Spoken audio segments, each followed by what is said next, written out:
El trastorn obsessiu-compulsiu, més conegut per les sigles TOC, és un desordre d'ansietat que pateix gairebé l'1% de la població adulta mundial. Es pot tractar amb fàrmacs, cosa que ha ajudat a millorar la imatge que se'n tenia antigament. Es manifesta amb certes obsessions o conductes repetitives.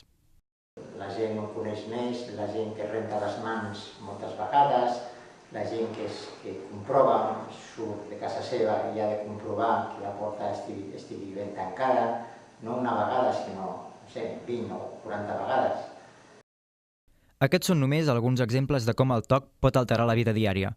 Un malalt d'aquest síndrome pot arribar a rentar-se les mans 100 cops en un dia, col·leccionar diaris durant 20 anys o no sortir de casa fins que no hagi igualat els nusos de totes les seves sabates. Pot significar un contratemps molt greu per la vida normal. Jo no soc tonto, jo em considero una persona llesta, però clar, si jo estic bloquejat per la meva obsessió, jo no comprenc, no entenc, no puc seguir una conversa, no puc seguir un... Saps? I llavors sí que, semblem que som una mica despistats, que no ens podem concentrar, una mica tontos. Aquest és el testimoni d'Antonio Fermoso, que pateix TOC des de fa 30 anys. Va accedir a participar en aquest reportatge com a pacient, però també com a portaveu de Sadagam, una fundació sense ànim de lucre que proporciona ajuda als afectats.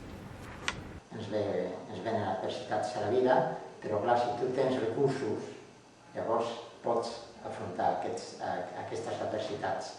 Però si tens una adversitat qualsevol i no et trobes fort, t'enfonses.